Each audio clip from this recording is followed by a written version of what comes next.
الحمد لله نحمده ونستعينه ونستغفره ونعوذ بالله من شرور أنفسنا وسيئات أعمالنا من يهده الله فلا مضل له ومن يضلل فلا هادي له وأشهد أن لا إله إلا الله وحده لا شريك له وأشهد أن محمدا عبده ورسوله أما بعد فإن أصدق الحديث كتاب الله تعالى وخير الهدي هدي محمد صلى الله عليه وسلم وشر الأمور محدثاتها وكل محدثة بدعة وكل بدعة ضلالة وكل ضلالة في النار ما بعد. Donc aujourd'hui, Inch'Allah Ta'ala, il n'y aura que le cours de tafsir, exceptionnellement. On continue dans le tafsir de Surat An-Najm, Surat l'étoile. Lors du dernier cours, on s'était arrêté à l'explication du verset 25 que l'on avait terminé. وَلِلَّهِ الْآخِرَةُ فَلِلَّهِ الْآخِرَةُ وَالْأُولَى. ثم قال تعالى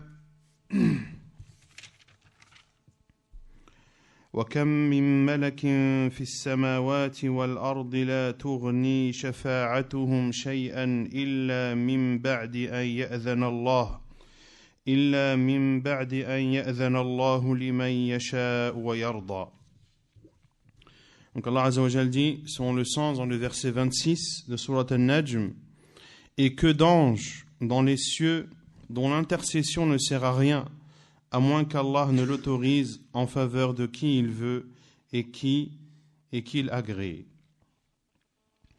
قال الشيخ السعدي رحمه الله عند تفسير هذه الآية يقول تعالى منكرا على من عبد غيره من الملائكة وغيرهم وزعم أنها تنفعه وتشفع له عند الله يوم القيامة وكم من ملك في السماوات من الملائكة المقربين وكرام الملائكة لا تغني شفاعتهم شيئا أي لا تفيد من دعاها وتعلق بها ورجاها إلا من بعد أن يأذن الله لمن يشاء ويرضى أي لا بد من اجتماع الشرطين إذنه تعالى في الشفاعة ورضاه عن المشفوع له ومن المعلوم المتقرر أنه لا يقبل من العمل إلا ما كان خالصا لوجه الله موافقا فيه صاحبه الشريعة فالمشركون إذن لا نصيب لهم من شفاعة الشافعين وقد سدوا على أنفسهم رحمة أرحم الراحمين. Donc il dit rahimahullah,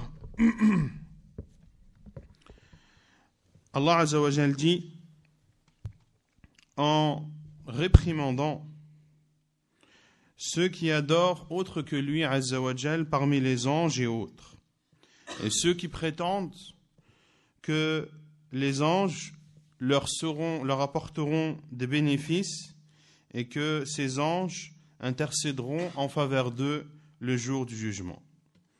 Allah Azza wa Jal dit selon le sens et que d'anges dans les cieux, c'est-à-dire qu'il y a de nombreux anges dans les cieux parmi les anges rapprochés et parmi les nobles parmi les anges. La tourni shafa'atuhum shay'a, dont l'intercession ne sert à rien. C'est-à-dire que l'intercession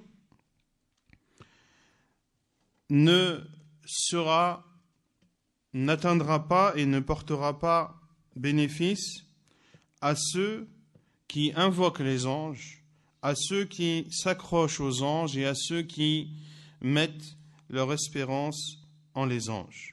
Illa min ba'di an ya'dhana Allahu liman yasha'u wa yarda, à moins qu'Allah ne l'autorise en faveur de qui il veut et qu'il agrée.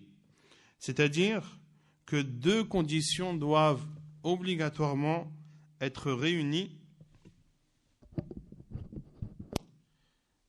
Deux conditions doivent obligatoirement être réunies pour que Allah subhanahu wa ta'ala accepte l'intercession de l'intercesseur. La première de ces conditions est l'autorisation d'Allah Azza wa Jal pour intercéder. et la satisfaction de celui pour qui on intercède. Et il est connu qu'Allah Azza wa Jal n'accepte les œuvres que lorsqu'elles sont sincères pour Allah Azza wa Jal et lorsque celui qui adore Allah l'adore de façon conforme à la législation d'Allah subhanahu wa ta'ala. De ce fait, l'on sait que les polythéistes, al-mushrikoun, n'auront aucune part de l'intercession des intercesseurs. Et ces polythéistes ont mis un obstacle entre eux et la miséricorde d'Allah subhanahu wa ta'ala. Car Allah Azza wa Jal n'est pas agréé d'eux. Il ne peut être agréé d'eux car il n'adore pas Allah en lui vouant un culte exclusif et il n'adore pas Allah conformément à la législation d'Allah. Au contraire, ils adorent autre qu'Allah subhanahu wa ta'ala. ثم قال تعالى إن الذين لا يؤمنون بالآخرة ليسمون الملائكة تسمية الأنثى وما لهم به من علم إن يتبعون إلا الظن وإن الظن لا يغني من الحق شيئا فأعرض عمن تولى عن ذكرنا ولم يرد إلا الحياة الدنيا ذلك مبلغهم من العلم إن ربك هو أعلم بمن ضل عن سبيله وهو أعلم بمن اهتدى. Donc Allah Azza wa Jal dit dans les versets 27 à 30 de Sourate An-Najm: ceux qui ne croient pas en l'au-delà donnent aux anges des noms de femmes alors qu'ils n'en ont aucune science. Ils ne suivent que la conjecture alors que la conjecture ne sert à rien contre la vérité.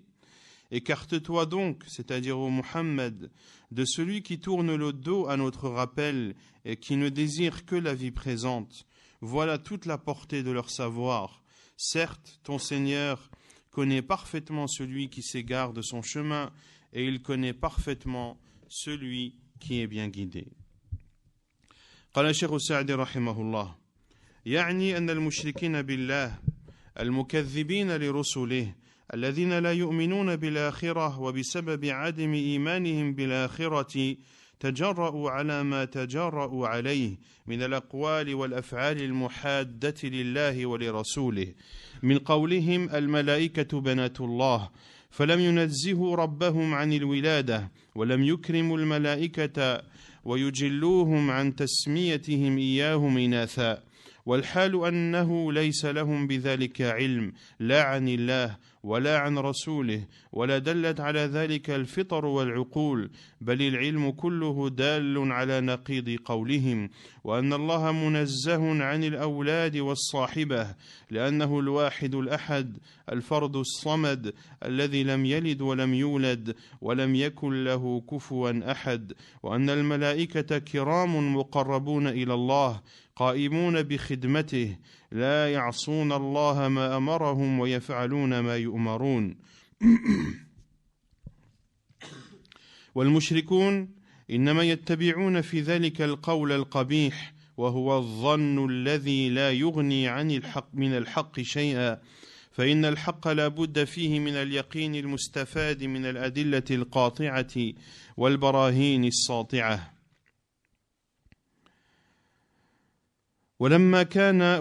ولما كان هذا دأب هؤلاء المذكورين أنهم لا غرض لهم في اتباع الحق وإنما غرضهم ومقصودهم ما تهواه نفوسهم أمر الله رسوله بالإعراض عمن تولى عن ذكره الذي هو الذكر الحكيم والقرآن العظيم والنبأ الكريم فأعرض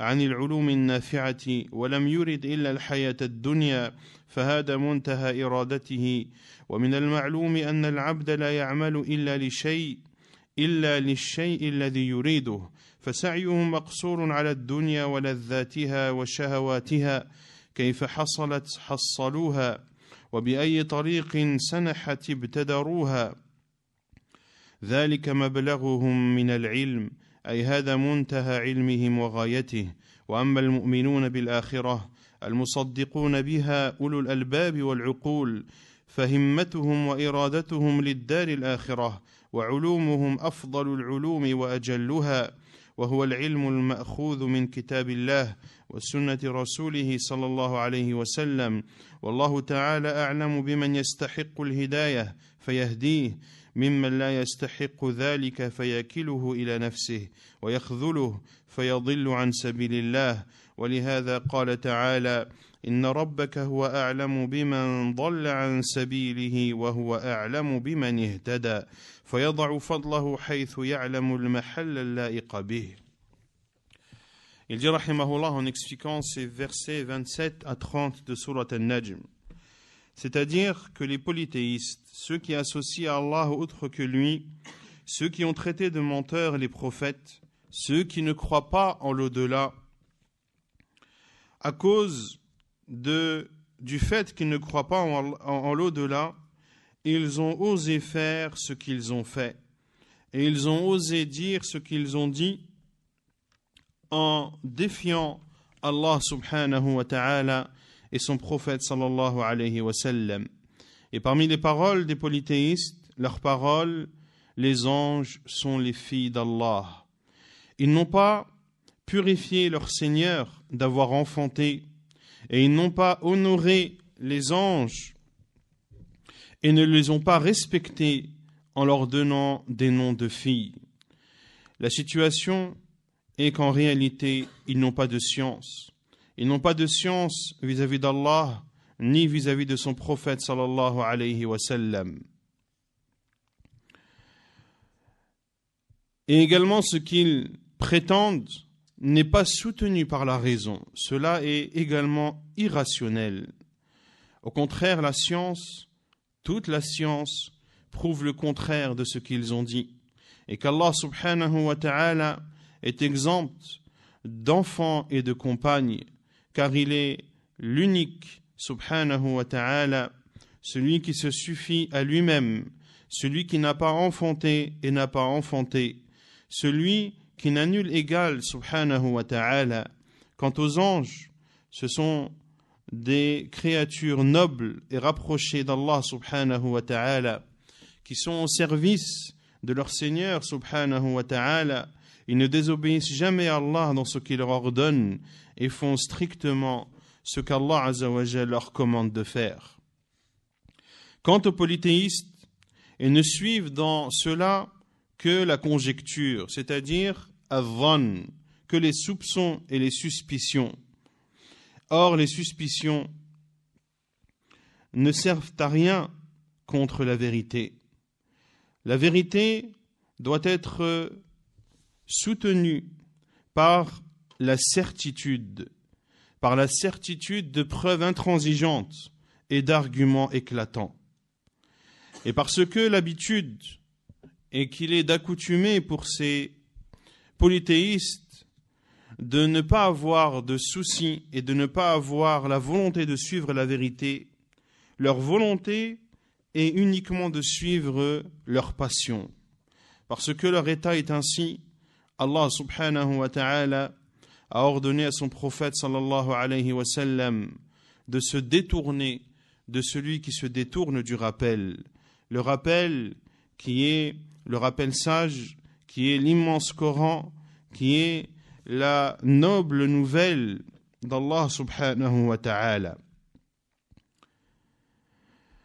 Ces polythéistes se sont donc détournés de la science bénéfique du Coran et de la Sunna du prophète sallallahu alayhi wa sallam et n'ont en réalité de but que cette vie d'ici-bas. La vie d'ici-bas est donc le but ultime qu'ils recherchent. Et il est connu qu'une personne n'œuvre que pour une chose qu'elle souhaite et qu'elle désire. Ainsi, ces polythéistes n'œuvrent que pour cette vie d'ici-bas et que pour ces délices éphémères. Quel que soit le moyen qui leur permette d'atteindre cette vie d'ici-bas, eh bien, ils l'empruntent. ذَلِكَ مَبْلَغُهُم مِّنَ الْعِلْمِ. Voilà toute la portée de leur savoir, comme l'a dit Allah Azza wa Jal. C'est-à-dire que c'est ce qu'ils savent et uniquement. Quant aux croyants, ceux qui croient en l'au-delà, ceux qui considèrent vrai tout ce qui arrivera dans l'au-delà, les gens doués de raison et d'intelligence, leur motivation et leur but est la vie de l'au-delà. Et la science qu'ils détiennent est la meilleure des sciences et la plus noble, la science puisée du livre d'Allah et de la sunna du prophète sallallahu alayhi wa sallam. Allah Azza wa Jal sait parfaitement celui qui mérite d'être guidé, ainsi Allah le guide. De la même façon, Allah Azza wa Jal sait celui qui mérite de ne pas être guidé. À ce moment-là, Allah subhanahu wa ta'ala laisse cette personne livrée à elle-même. Allah Azza wa Jal l'humilie et cette personne se détourne du chemin d'Allah. C'est pour cela qu'Allah Azza wa Jal a dit selon le sens, certes, ton Seigneur connaît parfaitement celui qui s'égare de son chemin et il connaît parfaitement celui qui est guidé. Ainsi Allah Azza wa Jal place ses bienfaits et ses mérites là où Allah Azza wa Jal sait que là où l'endroit qui mérite qu'Allah Azza wa Jal y place sa bonté et ses mérites. ثم قال تعالى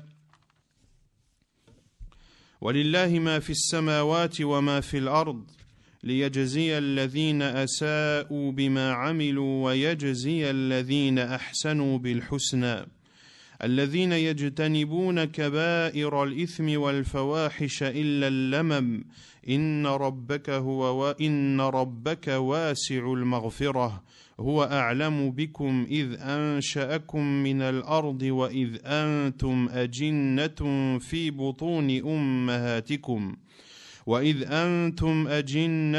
في بطون أمهاتكم فلا تزكوا أنفسكم هو أعلم بمن اتقى. Allah Azza wa Jal dit dans les versets 31 et 32 de Surat An-Najm, l'étoile. À Allah appartiennent ce qui est dans les cieux et ce qui est sur la terre, afin qu'il rétribue ceux qui font le mal selon ce qu'ils œuvrent et récompense ceux qui font le bien par la meilleure, c'est-à-dire récompense. Ceux qui évitent les plus grands péchés ainsi que les turpitudes et qui ne commettent que des fautes légères. Certes, le pardon de ton Seigneur est immense.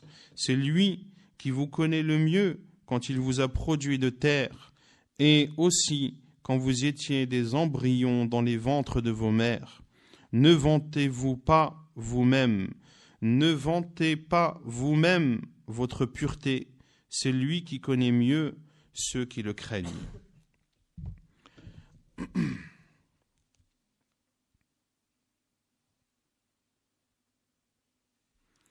قال الشيخ السعدي رحمه الله يخبر تعالى أنه مالك الملك المتفرد بملك الدنيا والآخرة وأن جميع ما في السماوات والأرض ملك لله يتصرف فيهم تصرف الملك العظيم في عبيده ومماليكه ينفذ فيهم قدره ويجري عليهم شرعه ويأمرهم وينهاهم ويجزيهم على ما أمرهم به ونهاهم عنه فيثيب المطيع ويعاقب العاصي ليجزي الذين أساءوا العمل السيئات من الكفر فما دونه بما عملوا من أعمال الشر بالعقوبة البليغة ويجزي الذين أحسنوا في عبادة الله تعالى وأحسنوا إلى خلق الله بأنواع المنافع بالحسنى أي بالحالة الحسنة في الدنيا والآخرة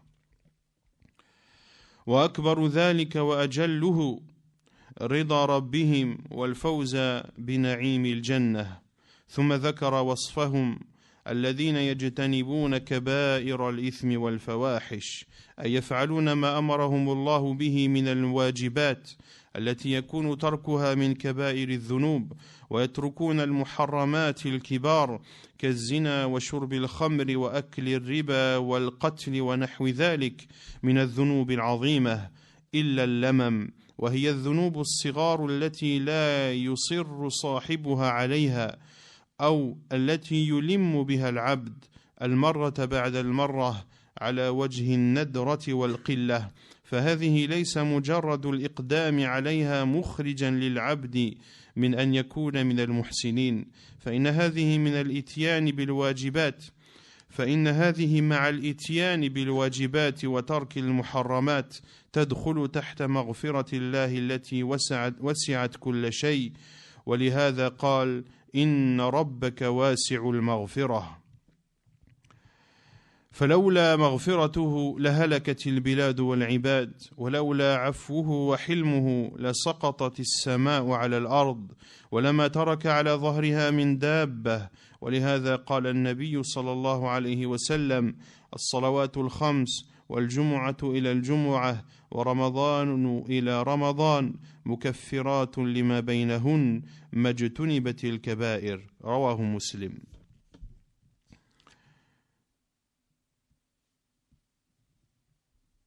Donc il dit, rahimahullah, en expliquant ces versets 31 et 32, qu'Allah subhanahu wa ta'ala nous informe que c'est le roi des rois, que c'est lui subhanahu wa ta'ala seul qui détient le royaume des cieux et de la terre, et que tout ce qu'il y a dans les cieux et dans la terre est le royaume d'Allah.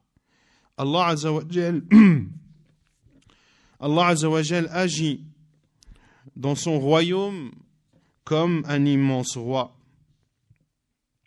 Il applique sur le royaume des cieux et de la terre ses décrets et fait en sorte que sa législation soit appliquée. Allah Azza wa Jal les ordonne et leur interdit. Et Allah Azza wa Jal rétribue ceux selon ce qu'il leur a ordonné de faire et ce qu'il leur a interdit de commettre. Allah Azza wa Jal récompensera les obéissants et punira les désobéissants. Il rétribuera ceux qui ont commis de mauvaises œuvres, en partant de la mécréance en deçà. Allah Azza wa Jal les rétribuera par un châtiment dur. Et récompense ceux qui font le bien, ceux qui font preuve de bienfaisance, c'est-à-dire de bienfaisance dans l'adoration d'Allah, et ceux qui sont bienfaisants envers les créatures d'Allah subhanahu wa ta'ala. Allah Azza wa Jal les rétribuera bil husna, par la meilleure, c'est-à-dire récompense, c'est-à-dire par la plus belle et la meilleure des situations dans cette vie d'ici-bas et dans l'au-delà. Et la plus grande de ces récompenses et la plus noble de ces rétributions est la satisfaction d'Allah subhanahu wa ta'ala et le fait de bénéficier du bienfait et des délices du paradis. Puis Allah Azza wa Jal a cité les caractéristiques de ces bienfaisants.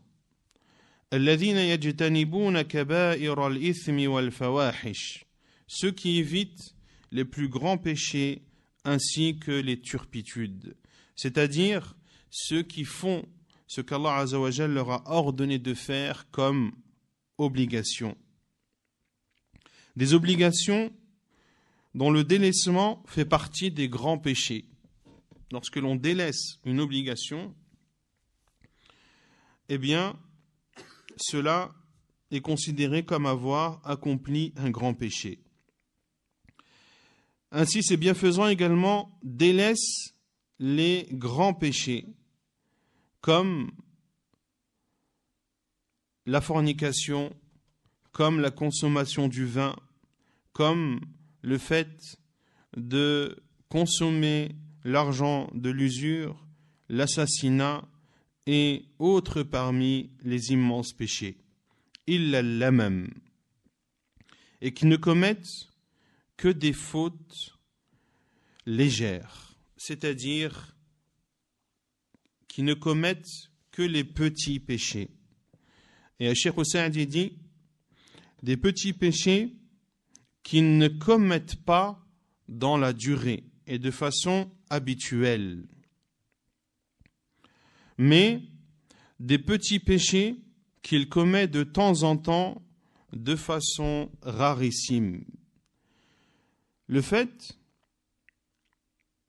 de commettre des petits péchés occasionnellement n'exclut pas le serviteur du caractère de la bienfaisance. Allah Azza wa Jalla dit وَيَجْزِيَ الَّذِينَ أَحْسَنُوا, et il rétribuera ceux qui ont fait preuve de bienfaisance. Puis Allah Azza wa Jalla a donné leurs caractéristiques, ceux qui délaissent les grands péchés ainsi que les turpitudes et qui ne commettent que les petites erreurs. Et ici, Cheikh Saadi dit que le fait de commettre de petits péchés occasionnellement, tout en délaissant les grands péchés et en accomplissant les devoirs et les obligations, cela n'exclut pas la personne du cercle et de l'enceinte des bienfaisants. Car ces petits péchés, lorsqu'ils sont commis occasionnellement, ajoutés à cela l'accomplissement des obligations et le délaissement des interdits, eh bien, ces petits péchés entrent dans le pardon d'Allah Azza wa Jal, un pardon qui est plus vaste que toute chose. Pour cela qu'Allah Azza wa Jal dit « Inna rabbaka wasi'ul maghfirah » Le pardon de ton Seigneur est immense. Ainsi, si ce n'était le pardon d'Allah, la terre et les gens seraient anéantis.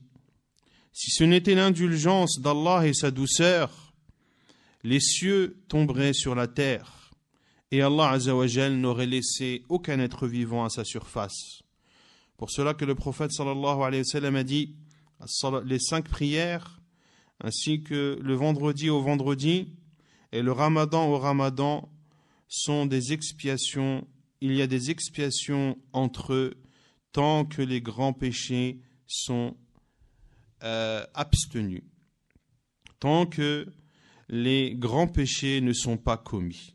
Donc ici le prophète sallallahu alayhi wa sallam nous dit clairement que entre les 5 prières, entre le vendredi, entre la prière du vendredi et la prière du vendredi, entre le mois du Ramadan et le mois du Ramadan, tout ce laps de temps entre ces différentes adorations sont des moments dans lesquels Allah Azza wa Jal pardonne les péchés, c'est-à-dire les petits péchés, à condition que les grands péchés ne soient pas commis. Et le hadith est authentique, rapporté par l'imam Muslim dans son Sahih, selon Abu Huraira radiyallahu anhu. ثم قال رحمه الله هو أعلم بكم إذ أنشأكم من الأرض وإذ أنتم أجنة في بطون أمهاتكم أي هو تعالى أعلم بأحوالكم كلها وما جبلكم عليه من الضعف والخور عن كثير مما أمركم الله به ومن كثرة الدواعي إلى بعض المحرمات وكثرة الجواذب إليها وعدم الموانع القوية والضعف موجود مشاهد منكم حين أنشأكم الله من الأرض وإذ كنتم في بطون أمهاتكم ولم يزل موجودا فيكم وإن كان الله قد أوجد فيكم قوة على ما أمركم به ولكن الضعف لم يزل فلعلمه تعالى بأحوالكم هذه ناسبت الحكمة الإلهية والجود الرباني أن يتغمدكم برحمته ومغفرته وعفوه ويغمركم بإحسانه ويزيل عنكم الجرائم والمآثم خصوصا إذا كان العبد مقصوده مرضاة ربه في جميع الأوقات وسعيه فيما يقرب إليه في أكثر الآنات وفراره من الذنوب التي يتمقت بها عند مولاه ثم تقع منه الفلتة بعد الفلتة فإن الله تعالى أكرم الأكرمين وأرحم الراحمين أرحم بعباده من الوالدة بولدها فلا بد لمثل هذا أن يكون من مغفرة ربه قريبا وأن يكون الله له في جميع أحواله مجيبا ولهذا قال تعالى فلا تزكوا أنفسكم أي تخبرون الناس بطهارتها على وجه التمدح هو أعلم بمن اتقى فإن التقوى محلها القلب والله هو المطلع عليه المجازي على ما فيه من البر والتقوى وأما الناس فلا يغنون عنكم من الله شيئا. Puis il dit rahimahullah en expliquant la fin du 32e verset, c'est lui qui vous connaît le mieux quand il vous a produit de terre et aussi quand vous étiez des embryons dans les ventres de vos mères. C'est-à-dire qu'Allah subhanahu wa ta'ala est celui qui connaît le mieux vos différentes situations. Et Allah subhanahu wa ta'ala est celui qui connaît le mieux ce qui est inné en vous comme faiblesse et défaillance. Et Allah Azza wa Jal connaît également les différentes choses qui appellent à l'interdit et les différentes choses qui incitent à désobéir à Allah subhanahu wa ta'ala. Et le fait qu'il n'y a pas de moyen fort de les repousser alors que la faiblesse est présente en vous. Depuis qu'Allah Azza wa Jal vous a créé de la terre. C'est-à-dire, depuis la création de Adam alayhi salam, qu'Allah Azza wa Jal a créé de terre. Ceci, c'est-à-dire cette faiblesse qu'il y a en vous, est présente depuis qu'Allah Azza wa Jal vous a créé de terre et lorsque vous étiez dans le ventre de vos mères. Même si Allah Azza wa Jal a créé en vous une force et la possibilité de faire ce qu'Allah Azza wa Jal vous a ordonné, mais la faiblesse et la défaillance est bel et bien présente. Et parce qu'Allah Azza wa Jal connaît très bien cette situation, eh bien la sagesse divine et la bonté divine fait en sorte que vous soyez enveloppés par la miséricorde d'Allah, par son pardon et par son indulgence, et que vous soyez couverts par la bienfaisance d'Allah subhanahu wa ta'ala, afin qu'Allah Azza wa Jal efface de vous et ôte de vous toute mauvaise chose. D'autant plus, et ceci d'autant plus, lorsque le serviteur a pour but de satisfaire son Seigneur à chaque instant. D'autant plus lorsque le serviteur fait des efforts pour se rapprocher d'Allah Azza wa Jal à tout moment, lorsque le serviteur s'éloigne des péchés qui provoquent la colère de son Seigneur, mais il dérapage après dérapage. À ce moment, Allah Azza wa Jal est le plus généreux des généreux et le plus miséricordieux des miséricordieux. Allah Azza wa Jal est plus miséricordieux envers son serviteur qu'une mère ne l'est envers son enfant. Un serviteur dont la situation est ainsi, c'est-à-dire qui recherche sans cesse la satisfaction d'Allah, qui s'efforce de se rapprocher d'Allah Azza wa Jal, qui fait des efforts également pour s'éloigner des péchés qui provoquent la colère d'Allah Azza wa Jal, mais qui, malgré tout cela, désobéit à Allah Azza wa Jal et fait des fautes, eh bien cette personne mérite d'être proche du pardon d'Allah Azza wa Jal et mérite qu'Allah Azza wa Jal exauce ses demandes lorsqu'il les adresse à Allah Azza wa Jal. C'est pour cela qu'Allah Azza wa Jal dit فَلَا تُزَكُّوا أَنفُسَكُمْ, ne vous vantez pas vous-même, c'est-à-dire n'informez pas les gens de la pureté de votre âme et de votre personne dans le but de faire des éloges à vous-même. Huwa a'lamu biman ittaqa, c'est lui qui connaît mieux ceux qui le craignent. Car la piété réside dans le cœur et Allah Azza wa Jal est celui qui connaît le contenu des cœurs, celui qui rétribuera la personne selon ce qu'il y a dans son cœur comme bonté et piété. Quant aux gens, ils ne vous seront d'aucune utilité auprès d'Allah subhanahu wa ta'ala. Si les gens ne te seront d'aucune utilité auprès d'Allah azza wa jal, à quoi bon sert-il alors de faire tes éloges auprès des gens afin qu'ils soient émerveillés par ta personne? ثم قال تعالى: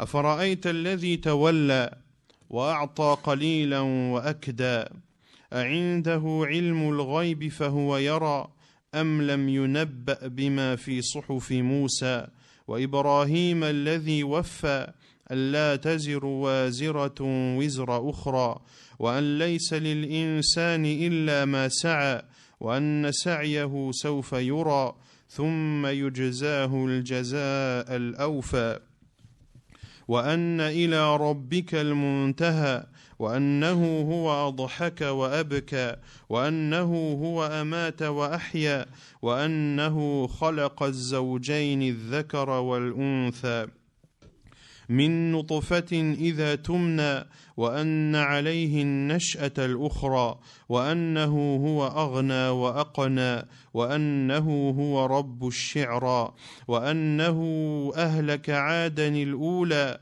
وثمود فما أبقى وقوم نوح من قبل إنهم كانوا هم أظلم وأطغى والمؤتفكة أهوى فغشاها ما غشى فبأي آلاء ربك تتمارى هذا نذير من النذر الأولى أزفت الآزفة ليس لها من دون الله كاشفة أفمن هذا الحديث تعجبون وتضحكون ولا تبكون وأنتم سامدون فاسجدوا لله واعبدوا.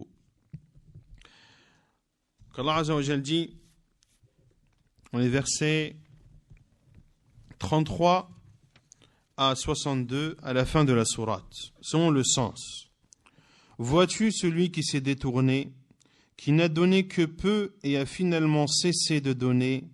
Détient-il la science de l'inconnu au point qu'il puisse le voir? Ne lui a-t-on pas annoncé ce qu'il y avait dans les feuilles de Moussa et celles d'Ibrahim, qui a tenu parfaitement sa promesse de transmettre? Qu'aucune âme ne portera le fardeau, c'est-à-dire le péché d'autrui, et qu'en vérité l'homme n'obtient que le fruit de ses efforts, et que son effort en vérité lui sera présenté le jour du jugement.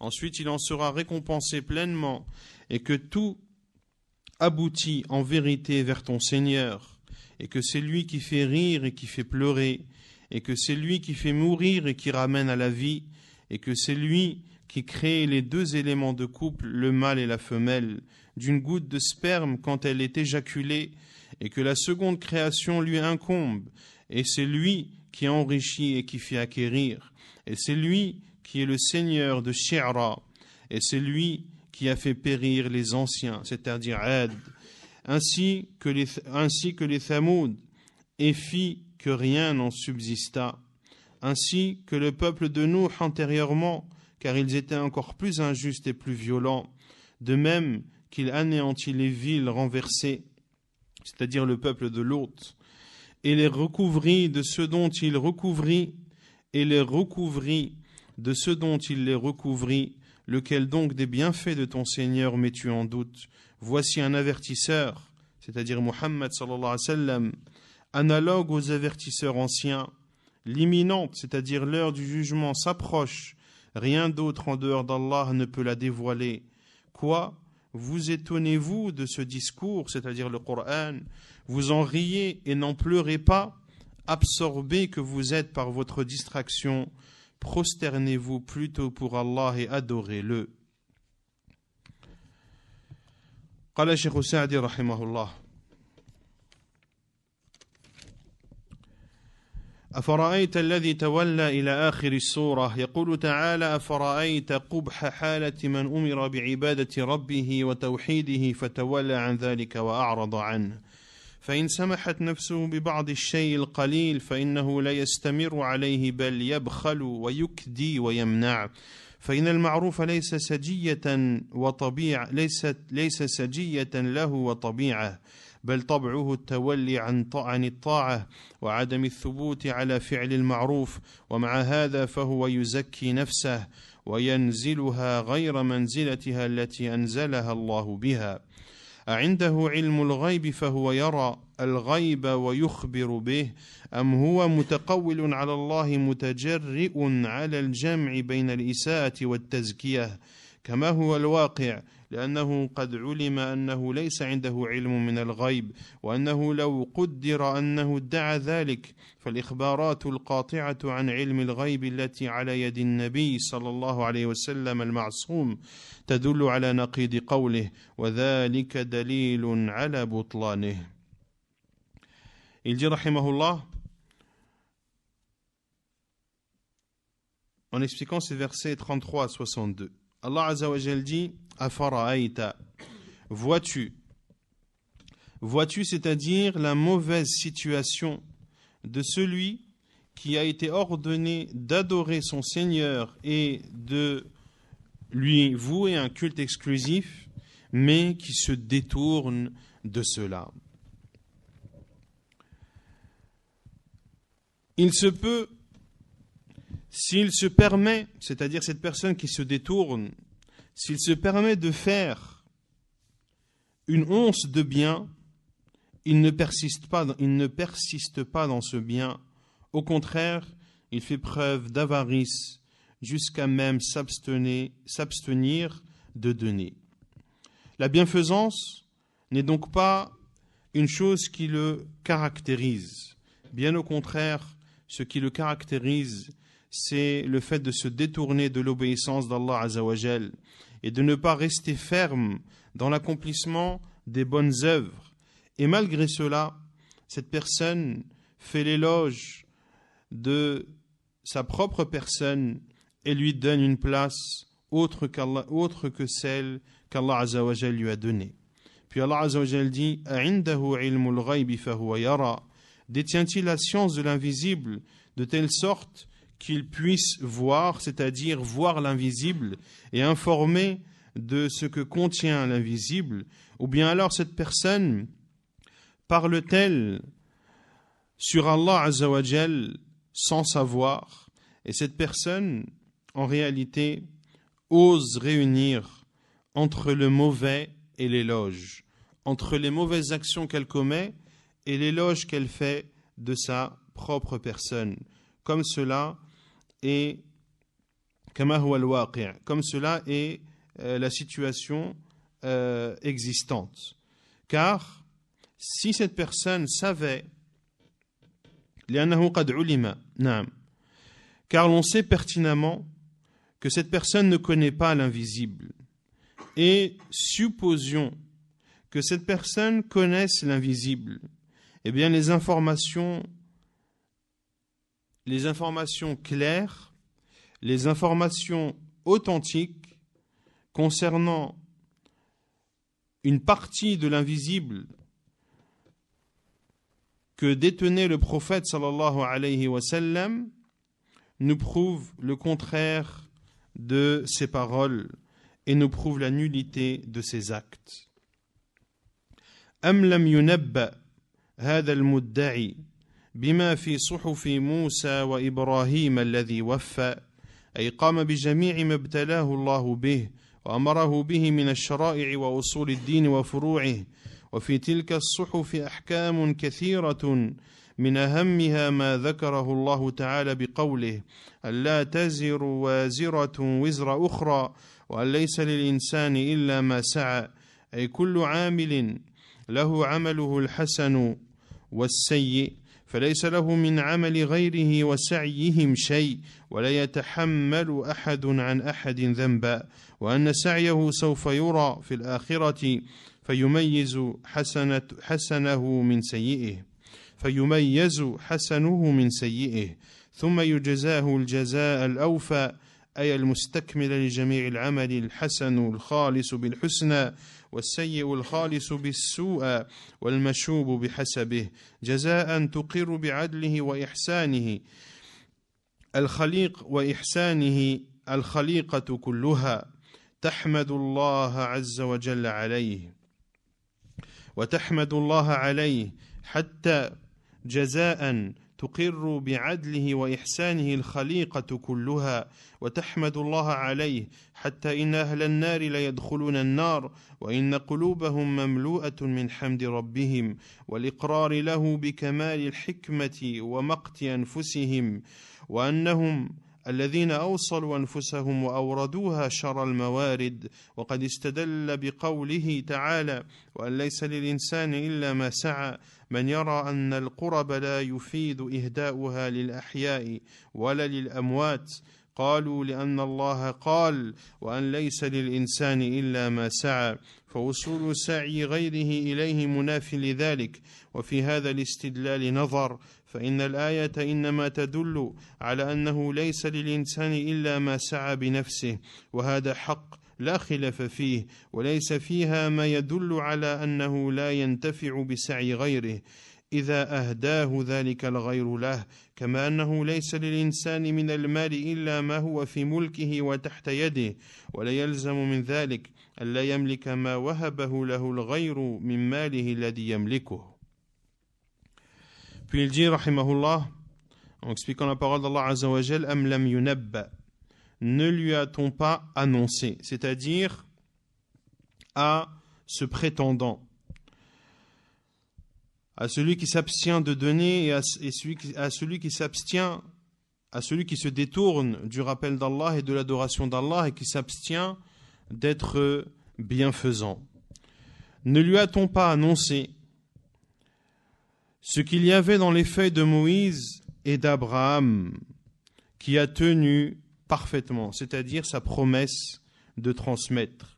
C'est-à-dire que Ibrahim alayhi salam a mis en œuvre tout ce qu'Allah Azza wa Jal lui avait demandé de faire, comme législation et comme base de la religion ainsi que les branches de la religion.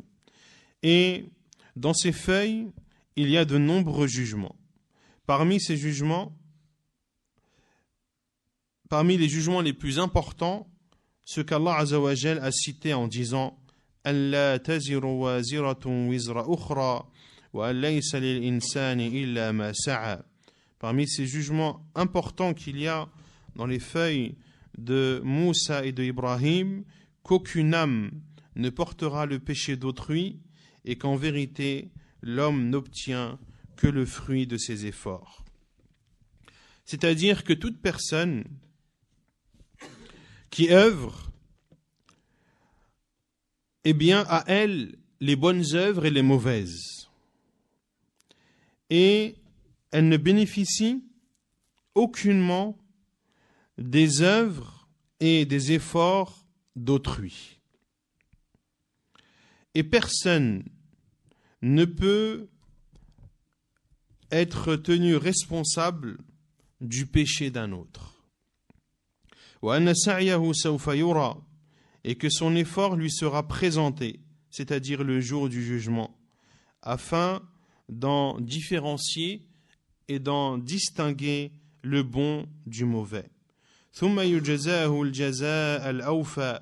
Ensuite, il en sera récompensé pleinement, c'est-à-dire qu'Allah Azza wa Jal lui donnera la rétribution complète de ce qu'il aura œuvré. Allah Azza wa Jal récompensera la bonne œuvre, celle qui est pure et sincère pour Allah Azza wa Jal, par une belle récompense, et la mauvaise par une mauvaise récompense. Et quant aux actes qui sont douteux, c'est-à-dire dont on ne peut pas juger si c'est une bonne œuvre ou une mauvaise, eh bien, Allah Azza wa Jal le rétribuera en fonction de cette œuvre. Et la rétribution d'Allah subhanahu wa ta'ala, l'ensemble des créatures reconnaîtront que c'est une rétribution juste Et toutes les créatures remercieront et loueront Allah Azza wa Jal pour cette rétribution qu'ils auront obtenue. Et Cheikh Saadi dit, même les habitants de l'enfer, ils rentreront en enfer et leurs cœurs seront pleins de reconnaissance et de louange à leur Seigneur subhanahu wa ta'ala, en reconnaissant à Allah Azza wa Jal la parfaite sagesse. Et les habitants de l'enfer sauront que c'est leur personne qu'ils devront blâmer et que ce sont eux-mêmes qui ont fait en sorte qu'ils soient dans cette situation et qu'ils aient atteint cette destination. Et certains ont utilisé la parole d'Allah Azza wa Jal, en vérité, l'homme n'obtient que le fruit de ses efforts. Certains ont utilisé cette parole d'Allah Azza wa Jal, notamment ceux qui considèrent que les dons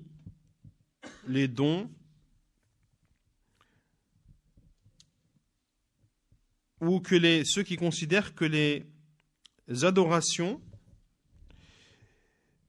il n'y a aucun bénéfice à les vouer, c'est-à-dire à les donner, à les offrir à un vivant comme à un mort. Car ils ont dit qu'Allah Azza wa Jalla a dit que l'homme n'obtient que le fruit de ses efforts.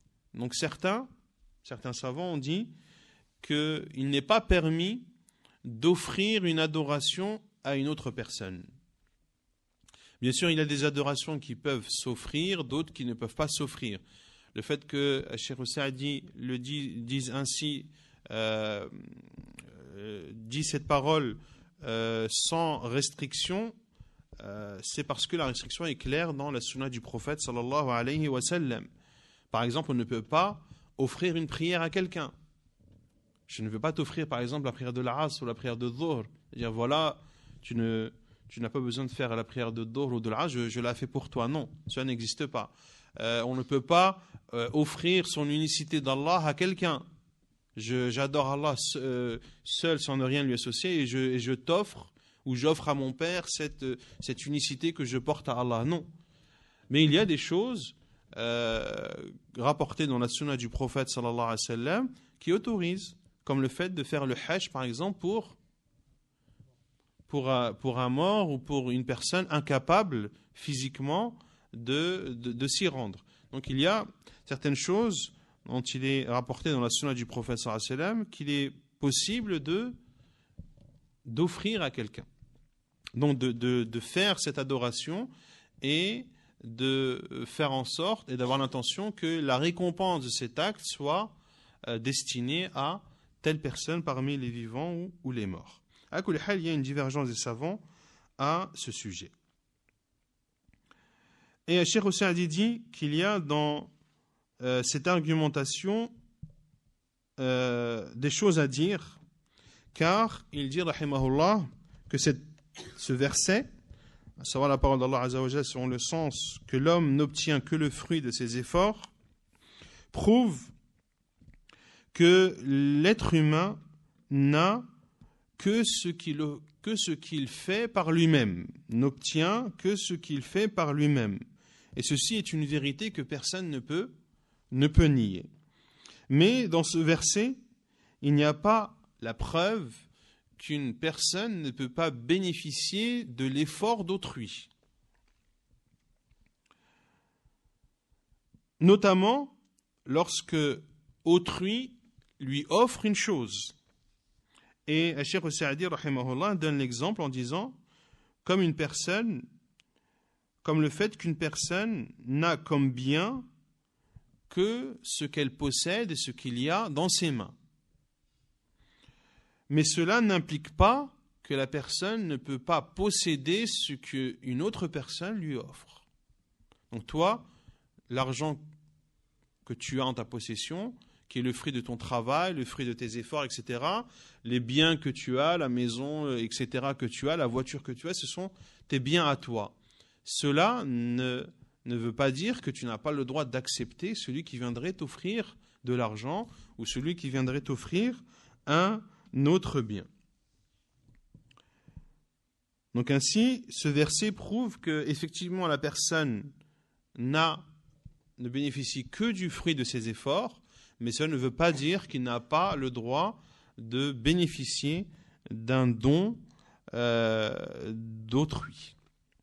وقوله وأن إلى ربك المنتهى أي إليه تنتهي الأمور وإليه تصير الأشياء والخلائق بالبعث والنشور وإلى الله المنتهى في كل حال فإليه ينتهي العلم والحكم ورحمة وسائر الكمالات وأنه هو أضحك وأبكى أي هو الذي أوجد أسباب الضحك والبكاء وهو الخير والشر والفرح والسرور والهم والحزن وهو سبحانه له الحكمة البالغة في ذلك وأنه هو أمات وأحيا أي هو المنفرد بالإيجاد والإعدام والذي أوجد الخلق وأمرهم ونهاهم سيعيدهم بعد موتهم ويجازيهم بتلك الأعمال التي عملوها في دار الدنيا وأنه خلق الزوجين فسر الزوجين بقوله الذكر والأنثى وهذا اسم جنس شامل لجميع الحيوانات ناطقها وبهيمها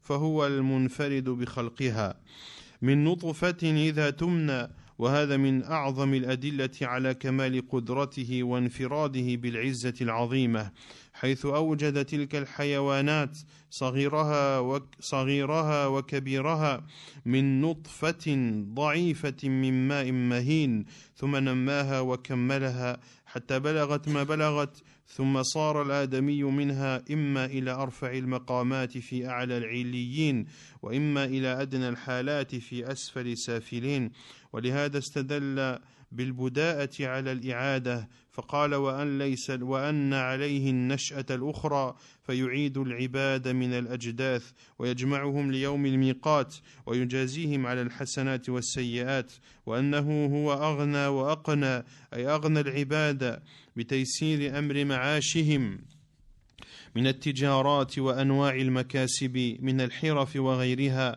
وأقنى أي أفاد عبادهم من الأموال بجميع أنواعها ما يصيرون به مقتنين لها ومالكين لكثير من الأعيان وهذا من نعمه على عباده أن جميع النعم منه وهذا يوجب للعباد أن يشكروه ويعبدوه وحده لا شريك له. Puis il dit rahimahullah en expliquant la parole d'Allah Azza wa Jal wa anna ila rabbika al-muntaha.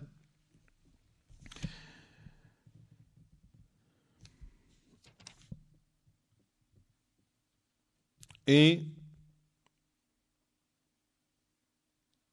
tout aboutit en vérité vers ton Seigneur. Et que tout aboutit en vérité vers ton Seigneur.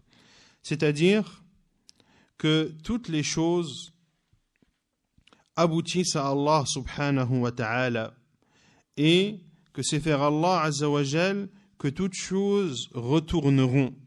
Toutes choses et toutes créatures retourneront à Allah azza wa jal par la résurrection.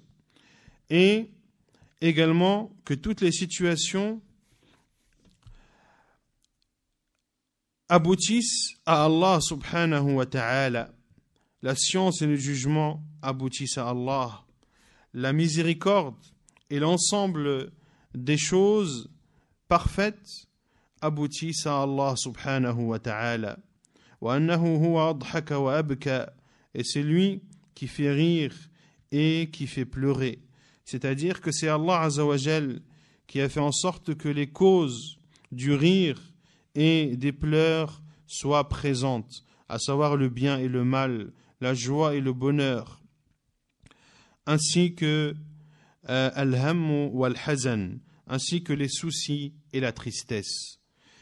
Et Allah subhanahu wa ta'ala a la sagesse divine dans cela, c'est-à-dire dans le fait d'avoir créé les causes du rire et des pleurs. وأنه هو أمات وأحيا, et c'est lui qui fait mourir et qui amène la vie. C'est-à-dire que c'est Allah subhanahu wa ta'ala le seul qui a la possibilité de faire exister et qui a la possibilité d'anéantir. Et Allah Azza wa Jal, c'est lui qui a créé les créatures. Il leur a donné des commandements, de même qu'il leur a donné des interdits. Et Allah Azza wa Jal les fera revenir après leur mort et les rétribuera selon ce qu'ils auront œuvré dans cette vie d'ici-bas. وأنه خلق الزوجين, et c'est lui qui a créé les deux éléments de couple. Puis Allah Azza wa Jal a expliqué ces éléments de couple en disant al-dhakara wal-untha, le mâle et la femelle, qui sont des noms montrant le genre, un genre qui englobe l'ensemble des animaux, ceux qui parlent comme ceux qui ne parlent pas. فهو المنفرد بخلقها, Allah Azza wa Jal est le seul qui a créé ces animaux. من نطفة إذا تمنى, d'une goutte de sperme quand elle est éjaculée. Et ceci est l'une des plus immenses preuves de la capacité infinie et de la puissance illimitée d'Allah subhanahu wa ta'ala, lorsqu'il a fait en sorte que ces animaux soient présents, les petits animaux comme les grands, et dont la source est une goutte d'eau vile et faible qu'Allah Azza wa Jal fait grandir, puis qu'Allah Azza wa Jal parfait jusqu'à ce qu'elle atteigne. Puis l'être humain atteint soit les hauts degrés s'il est croyant, ou soit alors il atteint les plus profondes bassesses s'il est désobéissant. Pour cela qu'Allah Azza wa Jal a pris pour preuve le début pour prouver la fin, lorsqu'il a dit wa anna alayhi an-nash'ata al-ukhra, et que la seconde création lui incombe, lorsqu'il fera revenir les serviteurs et lorsqu'il les ressuscitera, lorsqu'il les réunira le jour de la résurrection et lorsqu'il les rétribuera selon les bonnes actions et les mauvaises. Wa annahu huwa aghna wa aqna, et c'est lui qui a enrichi et c'est lui qui a fait acquérir. Allah Azza wa Jalla a enrichi ses serviteurs en leur facilitant les moyens de subsistance, comme le commerce et tout autre moyen qui permet de gagner des profits, comme les métiers et autres. Wa aqna, c'est-à-dire qu'Allah Azza wa Jal a permis aux serviteurs de réunir des biens et de pouvoir les garder et les réunir. Ainsi, ces serviteurs possèdent énormément de choses. Et tout ceci fait partie des bienfaits d'Allah Azza wa Jal sur ses serviteurs. Car il n'y a pas un bienfait sans qu'il ne provienne d'Allah Azza wa Jal. Et cela doit amener ses serviteurs à être reconnaissants envers leur Seigneur et à l'adorer seul sans ne rien lui associer.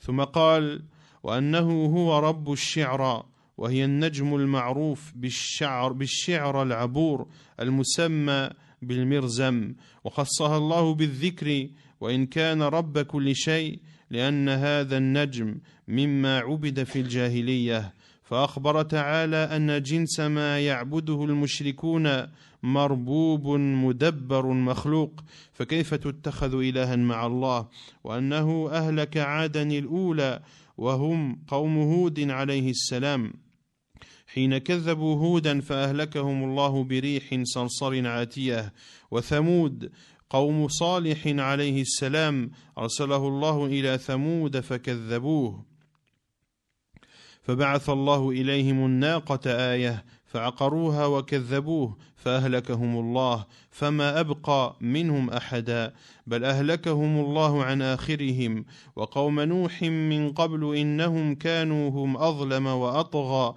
من هؤلاء الأمم فأهلكهم الله وأغرقهم في اليم والمؤتفكة وهم قوم لوط عليه السلام أهوى أي أصابهم الله بعذاب ما عذب به أحدا من العالمين قلب أسفل ديارهم أعلاها وأمطر عليهم حجارة من سجيل ولهذا قال فغشاها ما غش أي غشيها من العذاب الأليم الوخيم ما غش أي شيء عظيم لا يمكن وصفه فبأي آلاء ربك تتمارى أي فبأي نعم الله وفضله تشك أيها الإنسان فإن نعم الله ظاهرة لا تقبل الشك بوجه من الوجوه فما بالعباد من نعمة إلا منه تعالى ولا يدفع النقم إلا هو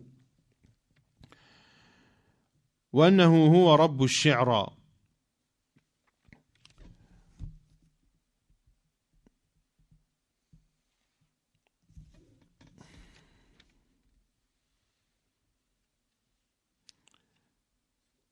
Dans le verset 49, et c'est lui le seigneur de Shi'ra.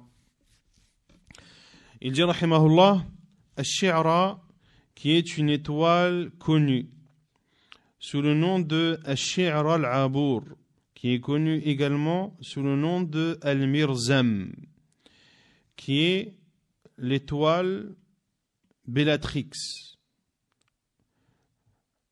ou appelée également Gamma Orionis, qui est une étoile présente dans la constellation d'Orion, qui est une étoile géante de couleur bleue, qui notamment fait 8 fois la taille du soleil. Allah Azza wa Jalla l'a cité malgré qu'il soit le Seigneur de toutes choses, car cette étoile était adorée pendant la période anté-islamique. Allah Azza wa Jalla informe donc dans ce verset que ce qu'adorent les polythéistes, à savoir les étoiles, quelles que soient les étoiles qu'elles adorent, eh bien ces étoiles sont créées et ces étoiles ont un Seigneur qui les régit et qui les commande. Comment donc prendre ces étoiles comme des divinités avec Allah Azza wa Jal? وأنه أهلك عادا الأولى, et c'est lui qui a fait périr les anciens Ad, qui sont le peuple de Hud alayhi salam. Lorsqu'ils ont traité de menteurs Hud alayhi salam, Allah Azza wa Jal les a exterminés par un vent mugissant et furieux.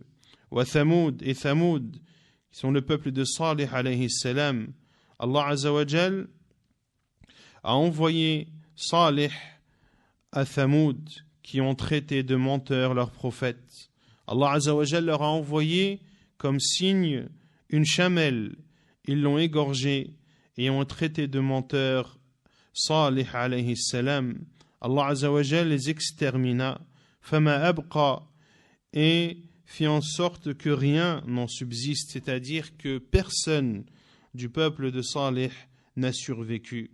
Allah Azza wa Jal les a détruits jusqu'au dernier.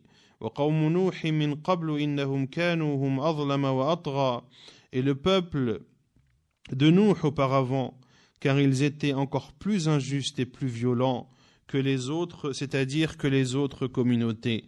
Allah Azza wa Jal les a exterminés et les a fait noyer dans les flots.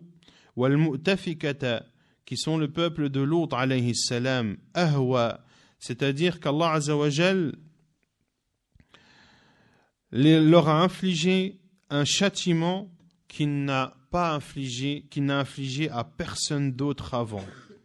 Allah Azza wa Jal a retourné leur maison de fond en comble et a fait pleuvoir sur eux des pierres d'argile dure. Et c'est pour cela qu'Allah Azza wa Jal dit فَغَشَّاهَا مَا غَشَّا, et les recouvrit de ce dont il les recouvrit. C'est-à-dire qu'Allah Azza wa Jal recouvrit le peuple de Lot par ce qu'il les a par les pierres d'argile qui ont plu sur eux.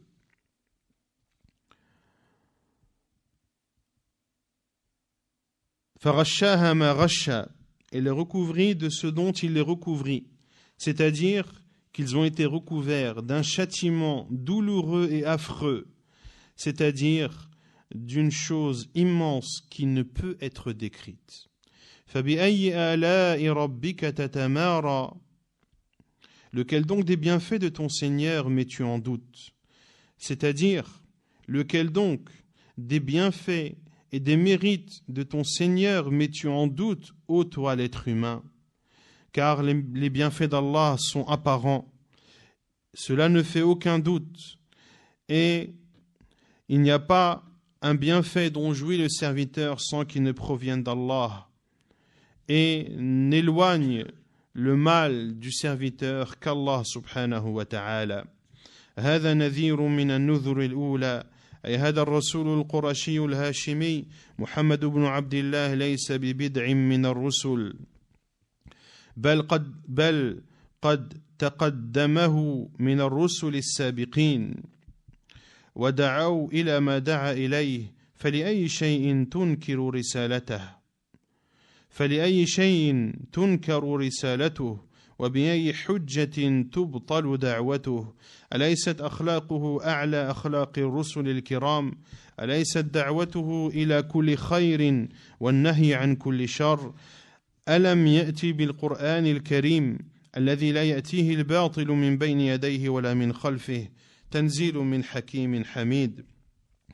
ألم يهلك الله من كذب من قبله من الرسل الكرام؟ فما الذي يمنع العذاب عن المكذبين لمحمد سيد المرسلين وإمام المتقين وقائد الغر المحجلين؟ أزفت الآزفة, أي قربت القيامة ودنا وقتها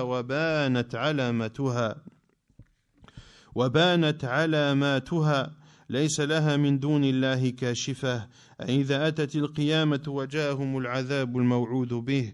ثم توعد المنكرين لرسالة الرسول محمد صلى الله عليه وسلم المكذبين لما جاء به من القرآن الكريم, فقال أفمن هذا الحديث تعجبون, أي أفمن هذا الحديث الذي هو خير الكلام وأفضله وأشرفه تتعجبون منه وتجعلونه من الأمور المخالفة للعادة الخارقة للأمور والحقائق المعروفة؟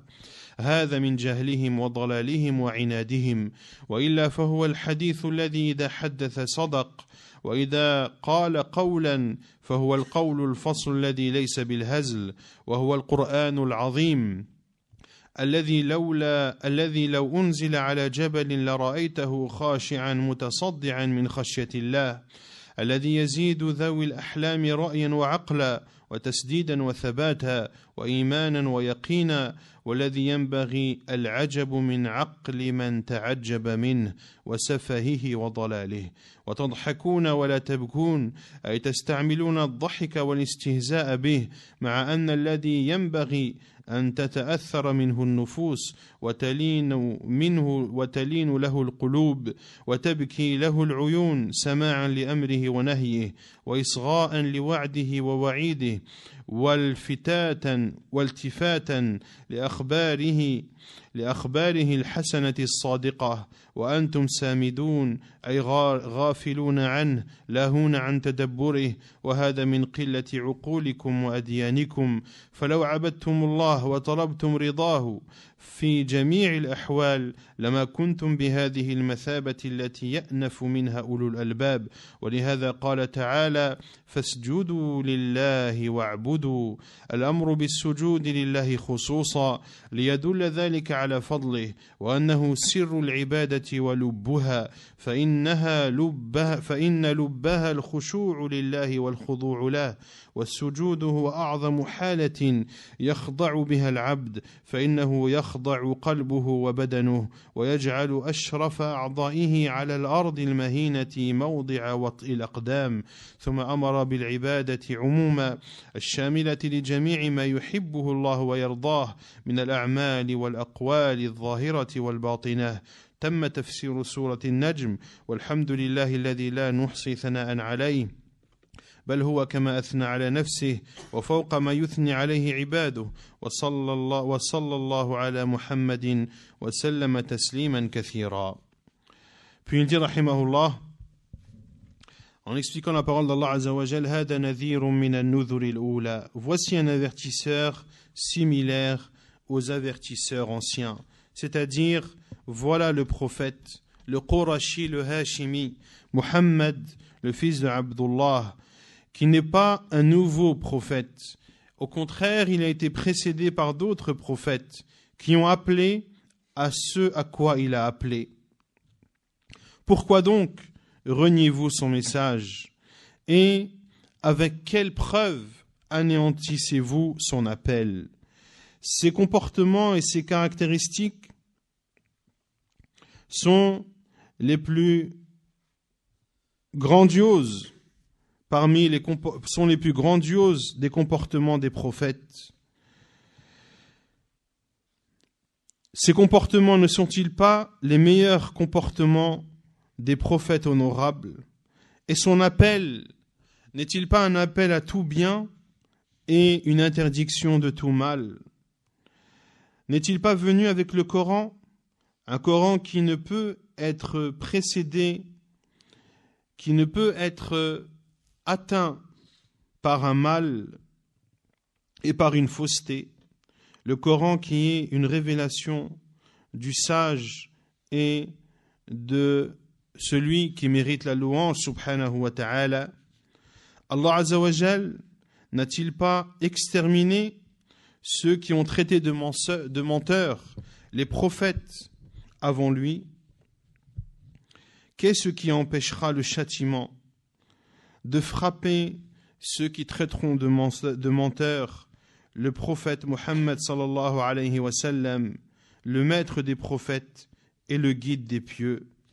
Azifatil azifah, l'imminente s'approche, c'est-à-dire que l'heure approche, que le jugement approche et que les signes apparaissent, les signes de l'heure apparaissent. Laysa laha min dunillahi kashifah, rien en dehors d'Allah ne peut la dévoiler. C'est-à-dire que lorsque le jugement arrive et lorsque le châtiment promis frappe, rien ne peut l'en empêcher à part Allah subhanahu wa ta'ala. Puis Allah Azza wa Jal a menacé ceux qui renient le message de Muhammad sallallahu alayhi wa sallam et ceux qui ne croient pas en ce avec quoi il est venu comme Coran béni. Il dit subhanahu wa ta'ala, afamin hada al-hadith ta'jabun. Est-ce de ce discours, c'est-à-dire le Coran, dont vous vous étonnez? C'est-à-dire, est-ce cette parole qui est la meilleure des paroles, la plus noble des paroles? Est-ce de cette parole dont vous vous étonnez?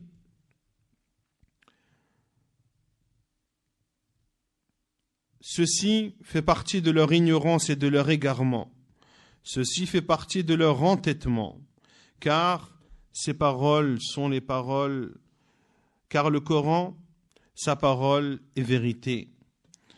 Et lorsqu'il y a une parole dans le Coran, c'est une parole décisive qui n'est aucunement une plaisanterie.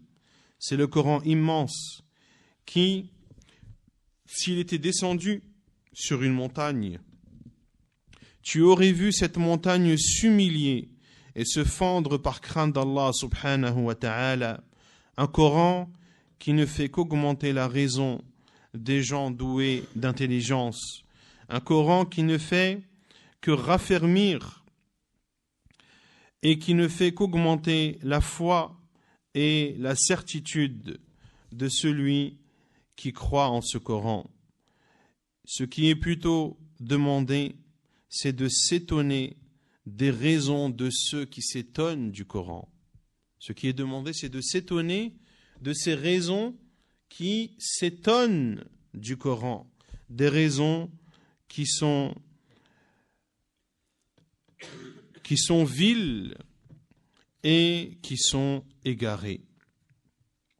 وَتَضْحَكُونَ وَلَا تَبْكُونَ, et vous en riez et n'en pleurez point.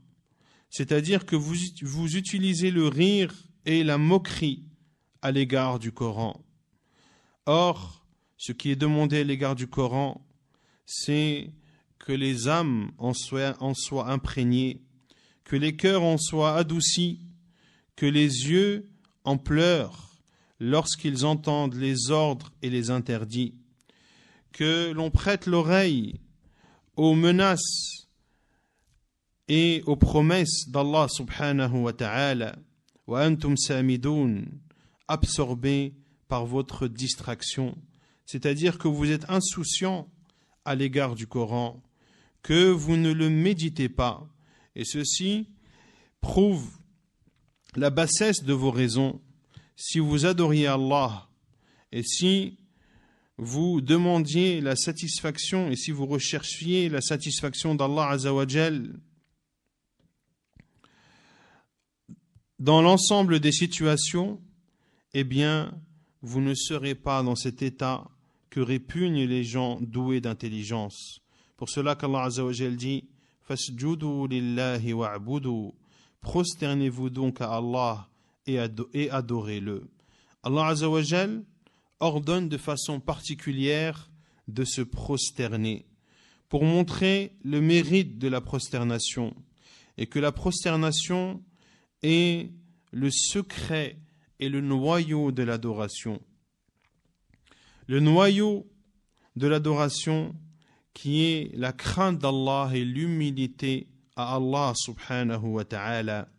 Or, la prosternation est la posture dans laquelle le serviteur s'humilie le plus devant Allah subhanahu wa ta'ala.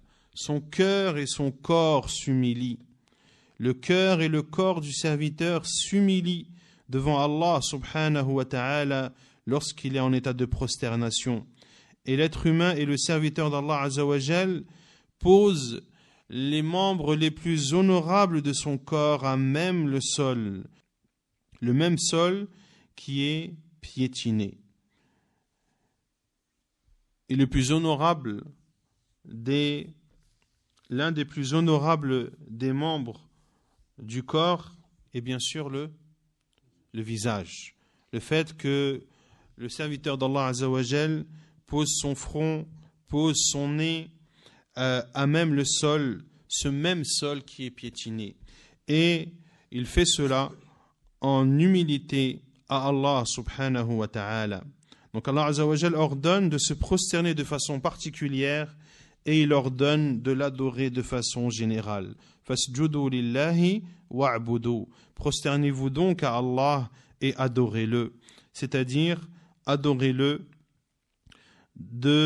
à travers les différentes formes d'adoration qu'Allah Azza wa Jal aime et agrée comme acte, comme parole, apparente et cachée.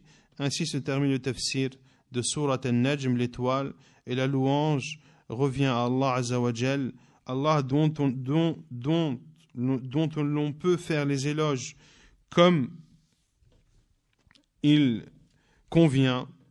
Nous faisons donc les éloges de notre Seigneur subhanahu wa ta'ala au-dessus de ce qu'il nous demande, et que la prière et le salut soient sur son prophète Muhammad sallallahu alayhi wa sallam.